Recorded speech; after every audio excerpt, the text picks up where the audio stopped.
Today we'll be talking about the 9 elements of digital citizenship, starting with number 1, digital access. This is about the distribution of technology and online resources. Teachers need to be aware of their community and who may or may not have access, not only in schools, but at home as well. Educators need to be able to provide options for lessons and data collection, such as free access in the community, and provide resources for home. It's extremely important, especially nowadays. Teachers think it's just easier to assign technology homework that is online, so technological homework, when it's not as simple because we are not too sure who has access, and sometimes gaining access can be extremely difficult, especially in elementary, middle school, and high school levels. Number 2 is digital commerce. That is the electronic buying and selling of goods, and it focuses on the tools and safeguards in place to assist those buying, selling, banks, and using money in ways in a digital space. Career and technical education use of tools of technology to show students the path for their future. So many of the time, many shops have become just all online, strictly online. You could buy from just tapping on your phone. It's at your fingertips nowadays.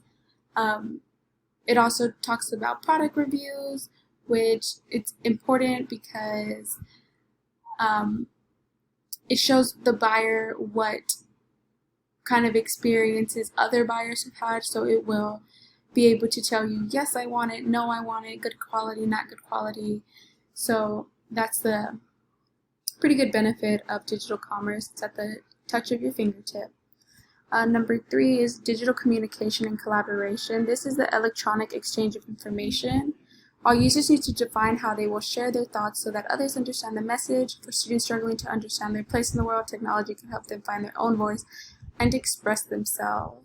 One of the big points in this is going to be emailing. This is an exchange through the exchange between people using electronic devices. It's super easy to send a text, shoot a message to somebody, email them, but we have to also remind our students with that comes digital etiquette, and there's a way that we email people. Notifications are also important because they're automatic and they tell you when something has been sent to you and when you need to be informed of something. Also, blogging has become a really big thing. People nowadays get paid so much money for being bloggers.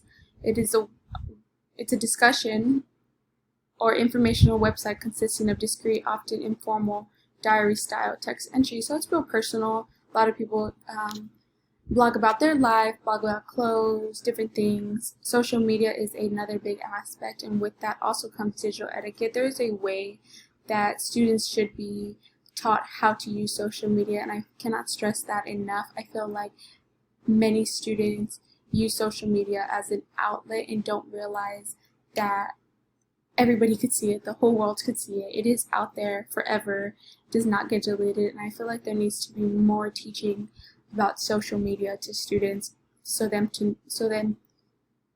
they are able to know the etiquette of it.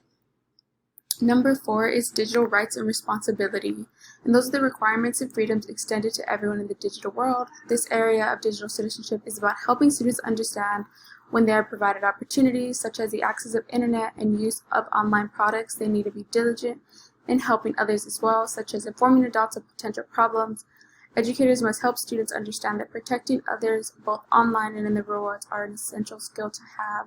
This is extremely important as well. Students need to know that they have the right to privacy. It is important, especially connecting it with social media, that students have accounts on private and they are just more useful of the privacy so that people aren't able to access their information and people won't be able to steal their information. Acceptable use as well, like I said, with digital etiquette, there's a way we use the internet, and it's important that students are taught this because without the teaching, they aren't aware of how they should be using it, and sometimes it can get out of hand. So we have to make sure that we stress that there are rights and we do have responsibilities, and there might be consequences if something bad happens.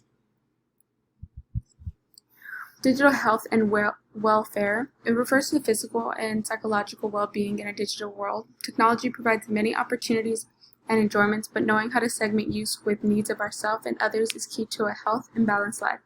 Educators, especially in one-on-one schools or classrooms, need to ask the question of how much screen time is appropriate for students. Common Sense Media has developed a guide on this topic. So this talks about distracted driving, inactive driving while engaged in other communities.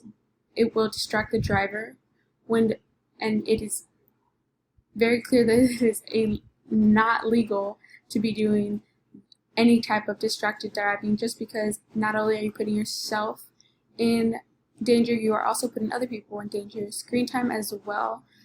A lot of our youth nowadays spend times behind every different type of screen, and it's extremely important that we let students know that they need to distribute their time behind a screen wisely, and they cannot spend the whole day there. It is not okay. Many times some things are informational online, but not everything is, and it could fry someone's brain. Internet addiction, that is a real thing.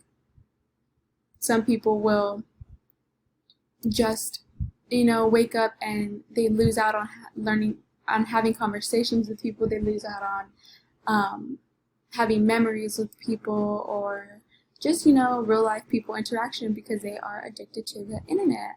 And fear of missing out, this as well.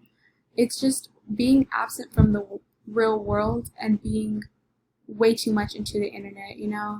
Some people don't realize that there is life behind screens. There is life outside of screens, and not everything has to be done behind a screen. Digital fluency is the process of understanding technology and its use. The better educated or diligent fluent students are, the more likely they are to make good decisions online, like support others instead of making negative comments. Digital literacy includes the discussion of media literacy and the ability to discern good information from poor, such as fake news and real news. So digital fluency is all about how well we do with the internet. World Wide Web, it tells you everything you need to know. So many different things you could get on the internet. It is insane, but it's important that we teach our students how to be able to use those applications, look up certain things, common creative licensing, so that students aren't stealing people's work. Fake news, this is extremely important because there's so much fake news out there that students really need to know what is real and what is not real. It's important to keep up with just things that are happening in your everyday life. And when you read fake news, it's unfortunate that sometimes it gets repeated. So it's important that we aren't repeating those fake news information that we read.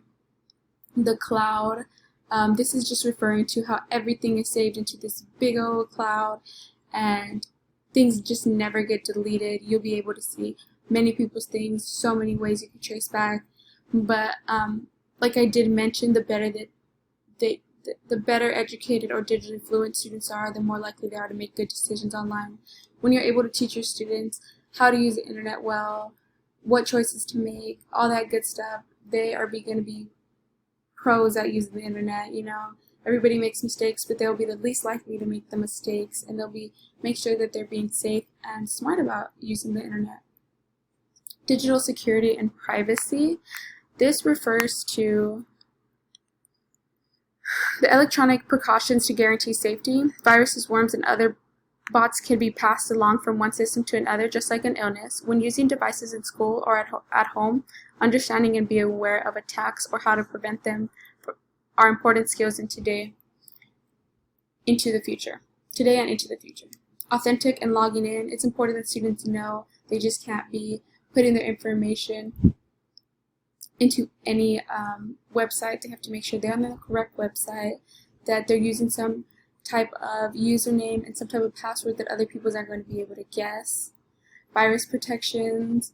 Not every website that you use is going to be safe. Some of them are going to be carrying viruses, and it's just going to mess up your computer, and it's very difficult to remove them. Sometimes you just have to delete all the information on your computer to get rid of that access. Data backups, being able to store all your information.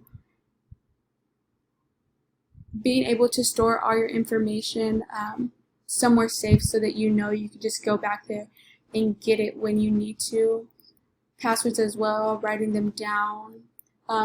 Sometimes we create passwords for everything that it's just so impossible that we are able to memorize them all.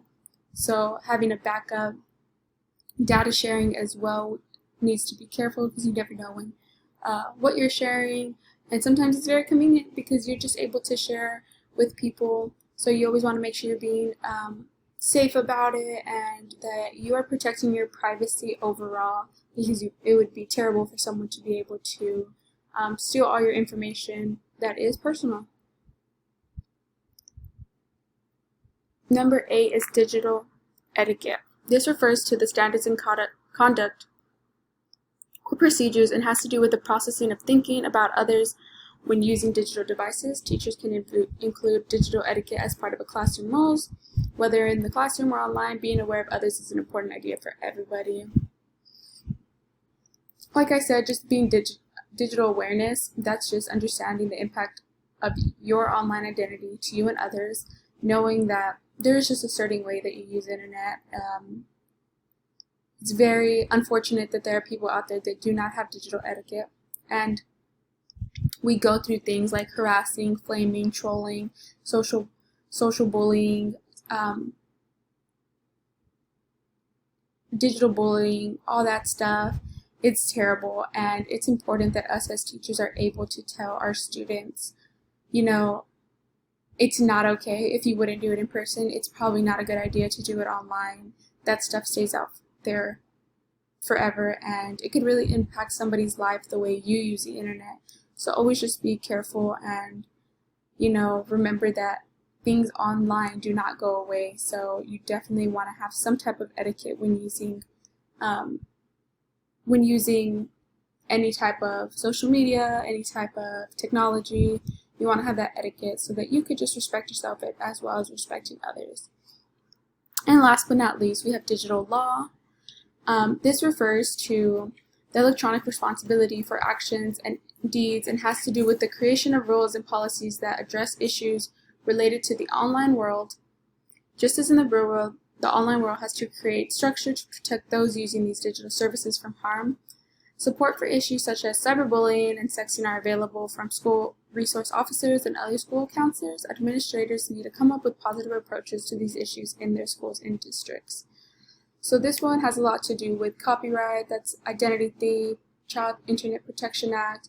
All these are just security measures that must be taken so that people know there are consequences to their actions. Plagiarism as well.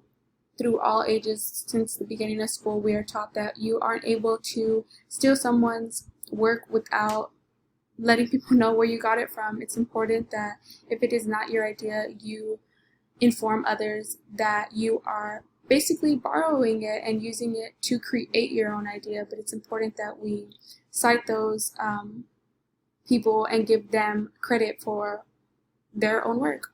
Cyberbullying, hacking, spamming, all these are the social aspects of digital law, and all these do have consequences. Cyberbullying is a very big one that we go through in schools, and many of the time it's overlooked by people because they think since it's not happening at school, the person getting cyberbullied isn't able to do anything about it. But nowadays it is very easy to get taken to court because of cyberbullying. It could become a federal, a state charge. It's just bigger charges than just suspension or getting a day off of school, stuff like that. It does have consequences to it. Overall, these 9 elements just help us become better people online, better people digitally. It allows us to make smarter decisions, and it gives us the ability to use the internet wisely and be smarter about the choices we make online. It's extremely important that we teach students that as well, so that they are informed just as well as we are. Thank you.